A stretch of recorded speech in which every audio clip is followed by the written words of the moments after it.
Hi guys, my name is Christine and I'm a dating, relationship and personal development coach, and today I'm talking about the no contact rule after a breakup. So firstly, let's discuss why the no contact rule is important after a breakup, especially if you were the one that got dumped, especially if you were the one that didn't want the relationship to end and you're still kind of hoping that it's actually going to work out, that they're going to come back. So the no contact rule is crucial in that case because doing the opposite of the no contact rule, which is like begging, pleading, trying to work things out, you keep on messaging your ex to try and figure out if you guys can work things out. The reason why that doesn't work is because if you got dumped, they are now in a state of relief that that relationship has ended. It probably took them a lot of courage to break up with you because it's not a nice thing to do to break up with someone. It's a very hard thing to do. So they're in this moment now of like relief, and they're happy that they made the choice, they finally did it, they did the thing that was really hard to do, and now they are now free from the relationship, and that's how they feel right now. They feel free. So if you keep on messaging them, if you keep on trying to make them work things out with you, that's just going to make them pull away from you even further. So the no contact rule is important because that stops that kind of thing from happening. It stops them from being pulled away even further. The best thing to do when someone breaks up with you is to graciously accept it and to be like, okay, that's fair enough. If you want to break up with me, that's fine, because I don't want to, if you no longer love me, I don't want to be with someone who doesn't love me, right? And I'm not going to fight for that. I'm not going to do anything about that. If you want to break up with me, that's fine, right? And that's all you have to really say to someone that's broken up with you. So what does the no contact rule do? Well, by going into no contact, by not contacting your ex, by not messaging them, calling them up, because what you got to remember is, if it was their idea to break up with you, then they're the one that has to do all of the pursuing now, right? Because if it was their idea to go, then it also must be their idea to come back, okay? So what the no contact rule does is it shows you how your ex actually feels about you, because if they love you and care about you, they will reach out to you eventually, right? And if they don't care about you, you will just never hear from them again. So what the no contact rule does is it reveals where you actually do stand with your ex, okay?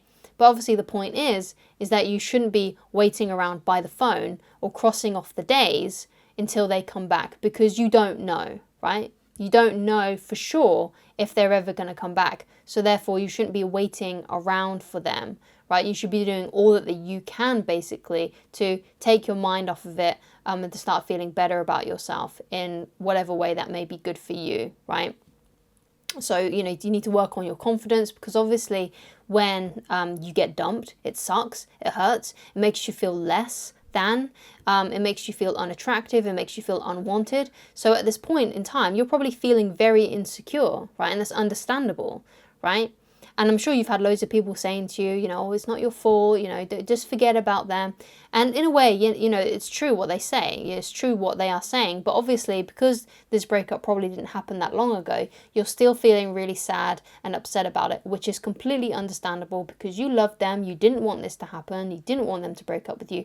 But unfortunately, it has happened. So now you need to work on this confidence issue that you may have, because you're probably feeling very insecure, very unconfident. So you need to do whatever you can basically to make you feel good about yourself. So don't burn the candle at both ends. Don't be drinking too much or eating too much, doing anything that's bad for you. Of course, sometimes it's okay to do that. But most of the time, you should be trying to do things that make you feel good about yourself.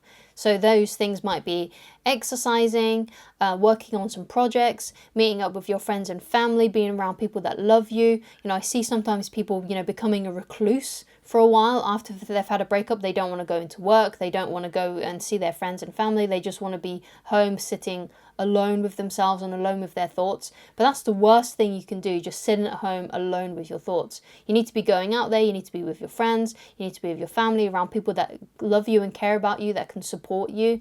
Perhaps you even need to go out and see a therapist and do that sort of thing. But you should not be waiting around for them and sitting at home just thinking about them. And if you are at home and you can't help but be at home, then work on something. Find a way to take your mind off of it, okay?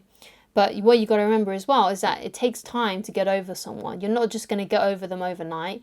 You will have days where you feel worse than others because you're only human. And it's going to take a while for you to get over them, especially if you were together for a long time, let's say like a year plus, right? It will take you a while to get over it, especially if you really did love them and you didn't want the breakup to happen, okay? So when you go into no contact with an ex, basically the power dynamic shifts because they were more than likely expecting you to actually fight for the relationship, that you would try and convince them to stay with you. So what happens is the power dynamic shifts. They realize this person's not fighting for me. This person isn't trying to contact me, not trying to resolve things. They've just gracefully accepted it.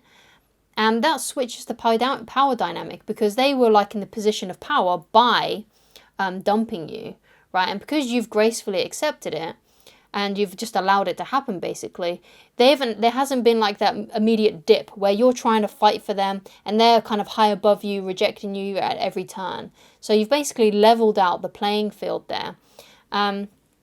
Because they probably feel a lot more attractive than you right now because they were the one that dumped you. They were the one that was in that position of power to make that choice. So they probably feel quite, I wouldn't say like egotistical about themselves, but it's something along that plane because obviously it was probably a really difficult decision for them to actually dump you.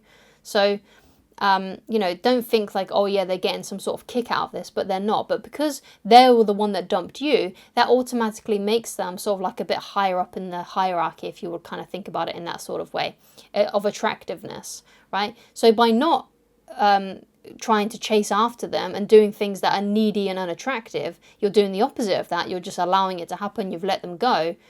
Then that also levels out the playing field too. And it gives them the best opportunity then for them to feel reattraction for you and to come back. But of course, you need to then ask yourself, do I even want them back, right? And this is really important because, there's that cliche saying, an ex is an ex for a reason, right? And I think there is definitely a big chunk of truth in that statement, in that cliche. And usually if something is a cliche and you hear it over and over again, then that means there's some truth to it and you should take notice of that, right?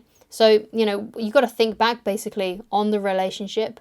Think back on the last couple of months that you guys were together. And no doubt if he was thinking about splitting up with you, then there was probably a lot of problems going on. There was probably arguments. One of you was probably crying a lot. There was a lot of frustration. It probably wasn't a nice time, basically, right? And if you get back with your ex, if your ex does come back, there is no way of knowing. And in fact, it's more than likely that things will probably go back to the way that they were before the breakup. It'll probably be good for like the first maybe month when you're getting back to know each other and you're together again, everything feels great. But if neither of you have worked on yourself to improve your communication skills or whatever, when you do get back together, it's probably just going to be the same thing, right? And there may have even been, when you were, before the breakup happened, perhaps you were even thinking about breaking up with them, like perhaps you had doubts, and I'm sure if you look, through the last, couple of months when you guys were together, I'm sure you must have had a few doubts at least about the relationship, because it's never usually just a one-way street, right? Perhaps you never would have actually pressed the eject button on the relationship, but you probably did have some doubts, right? I'm not saying that is for everybody who's watching that video, but I'm sure there's a large majority of people watching that definitely had doubts themselves, right? And I'm sure if you're honest with yourself, you would probably know that, okay?